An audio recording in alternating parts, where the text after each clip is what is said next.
Hi, I'm Mary Gunn. Welcome to Fun University.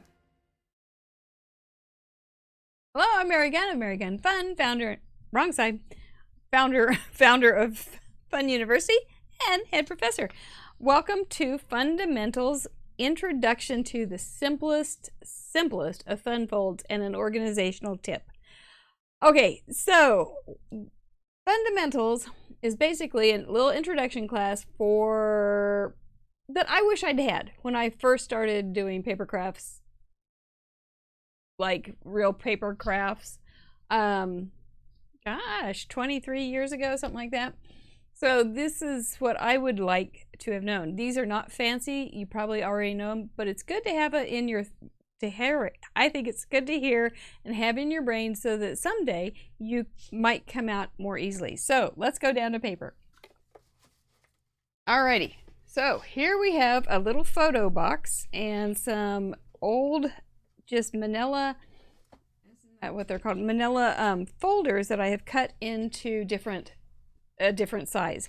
I made it fit this little guy and then just folded them so they come back around. Some of them were too short, so I just cut another little piece out. This is an absolute tool. It's not a jewel. And so that it would stand up high enough. I also put them in alphabetical order.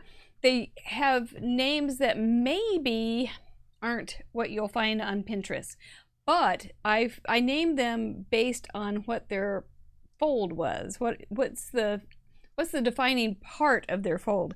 So we have easel cards.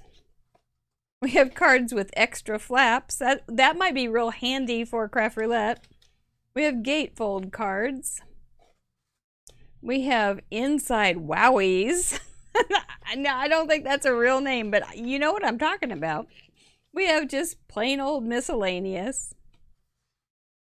We have multiple page cards. Some of them would probably go back and forth into different sections. It's fine. It's not that big a file. We have pocket cards. We have pop-ups. And we have pull-ups and pull-outs and pull-downs. So you have all sorts of things. I've got some of the taller guys just stuck in here. I'm not sure what I'm going to do with them for a while. This was just in the box. It's nothing I put in there for some brilliant strategy. Then at the very, very back are Z-folds. And Z-folds to me are the simplest fancy fold that you can have. Oh, that one didn't.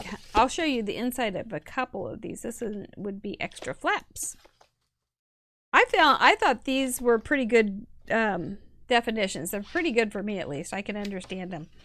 So if they're really fat, I put, and have all sorts of things, I put a rubber band around them so they're not flopping around with their extra flaps. If they're not too full, I just put a paper clip on them to hold them together. See, there's different things that you will find in all of my little stashes here. You will find samples.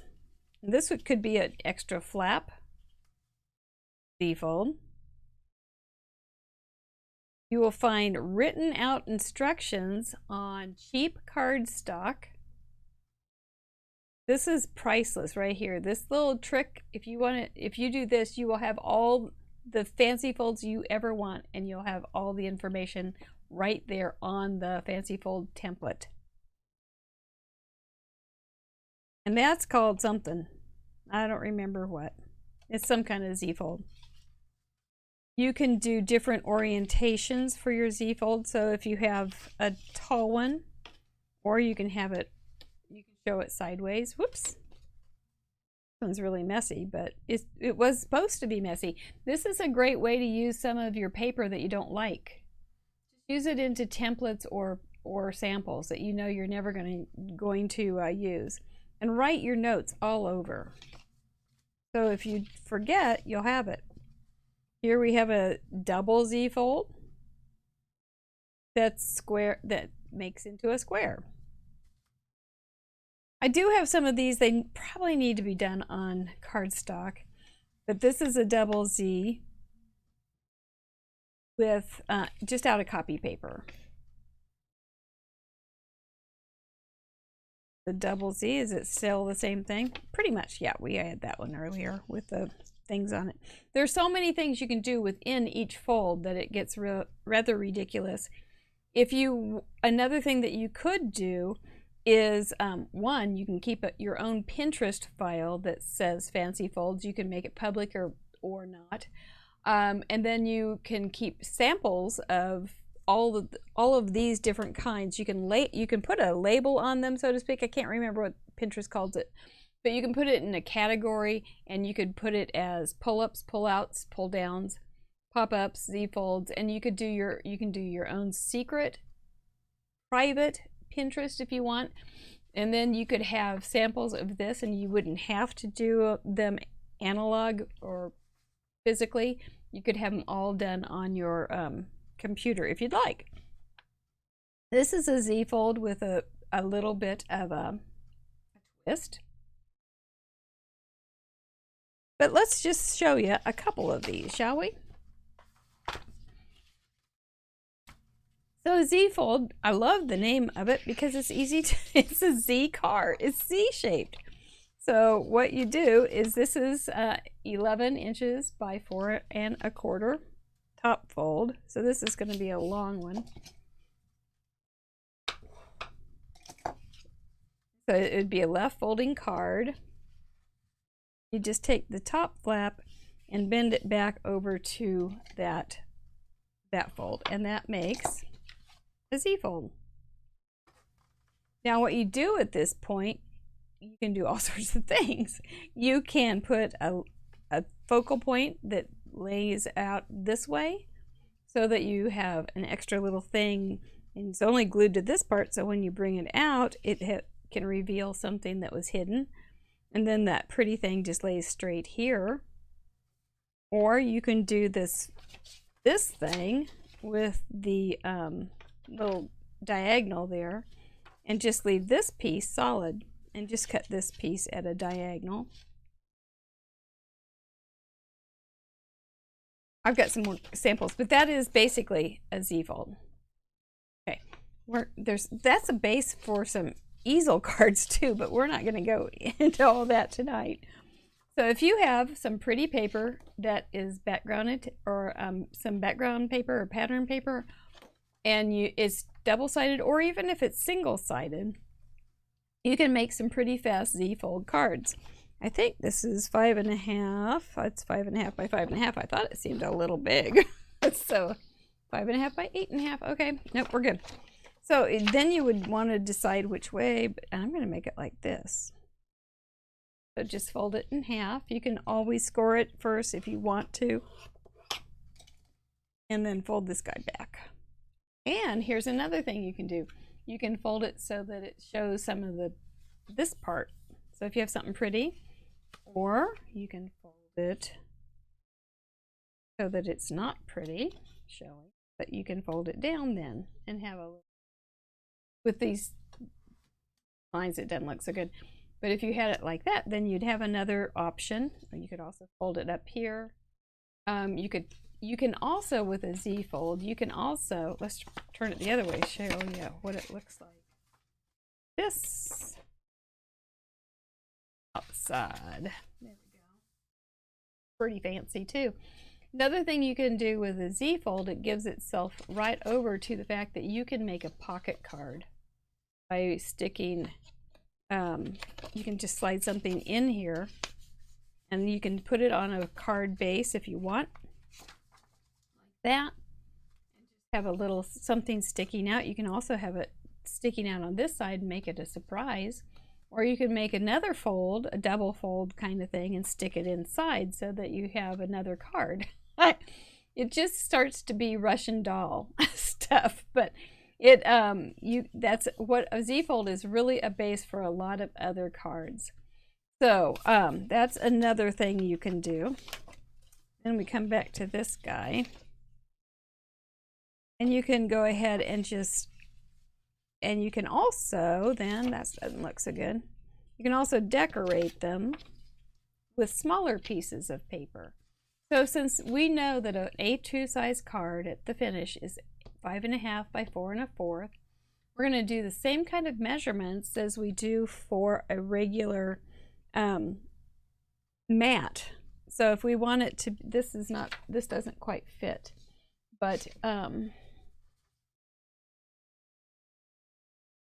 we'll just use this guy. You can go ahead and we could do it this way. Oops, wrong way. Since he's long, he's not playing nice. Let me get a regular one. Do I have a regular one? I had a regular one. Where'd he go? Nope, I don't have a regular one. It's okay, I got one. And they're so easy. Now, can you do this with other sizes? I think so. They may be a little more awkward. The bigger you get, they might get a little more awkward, but you can definitely do them with smaller square cards real well.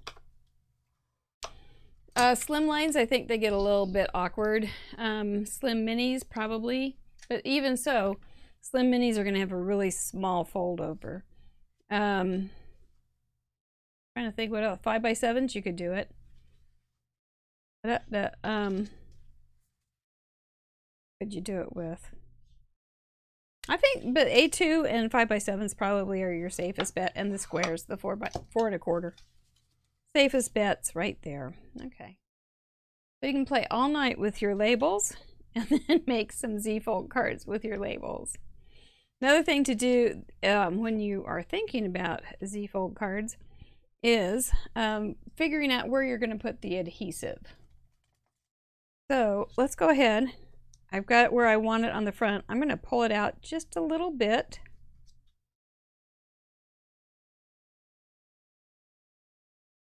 Mark where, actually that's the other way around, isn't it?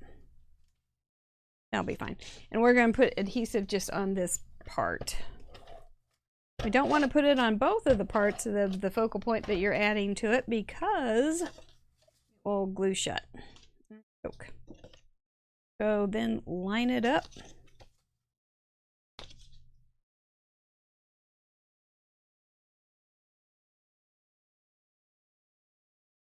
Oh, good glue boogers going.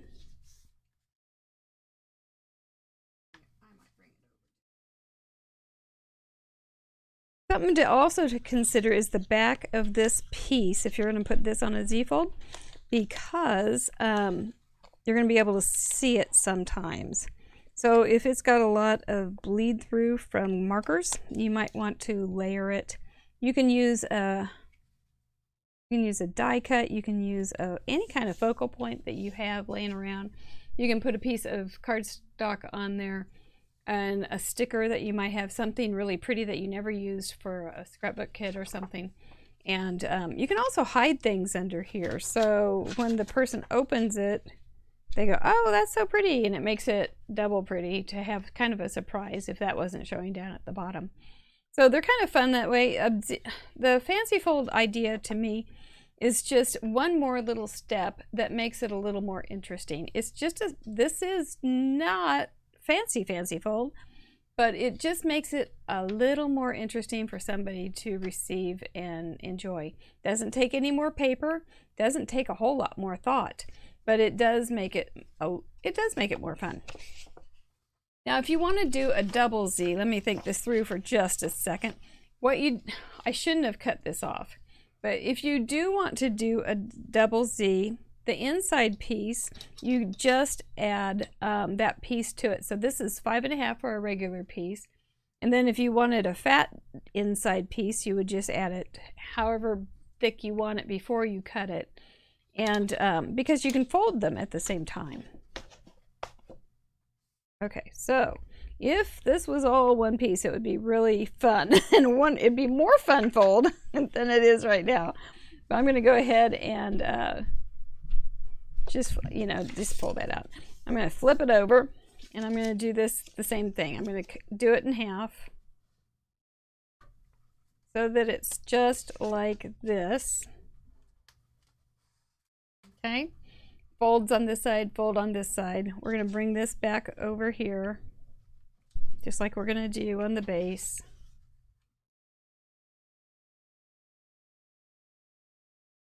But then we're going to flip this guy over. So that this folds, and it folds flat. Okay, so all I did, if you do it all in one piece, it's super easy. I did it the hard way, of course, but if you have one big piece, go ahead and fold it, and then they will be matched, and then cut off the piece that's supposed to be in the middle, and flip it over after you cut it off, and then just adhere it in this place and on this part. So if we put this, we'll just stick a little adhesive right here, and then you're going to put it on the back of this one. So you'd have to be a little, this would be real easy with cardstock. Probably better than with this. Just fold it down and stick it down. And then you got the double Z. You can put little scenes in there. You can put little medallions on there. You can do little focal points here. You can, little flowers can be behind there so that when you open it up, you see some flowers. You can, whatever you want to do, but it's kind of an extra fun fold to do. And those are just with zfold. And so that's how I wanted to start this lesson, was to tell you a great way to keep your fun folds organized for just templates. Oh, there's another one. This would be a pull out. So I'm going to put that under pull out. I'll put these, my little titles in the notes for tomorrow. So, all right, that's my story, and I'm sticking to it. If you get a parameter that says fancy folds, Z folds are your go-to easy thing, especially if you're doing something fast, and you can do any number of things with them. So go ahead and show, if you have a Z fold handy or something, you can go ahead and put it in. I don't think we have a homework with this, but you can put it in the lounge. We'd love to see it. Thank you so much for watching tonight, and let us know if you have any questions. Okay.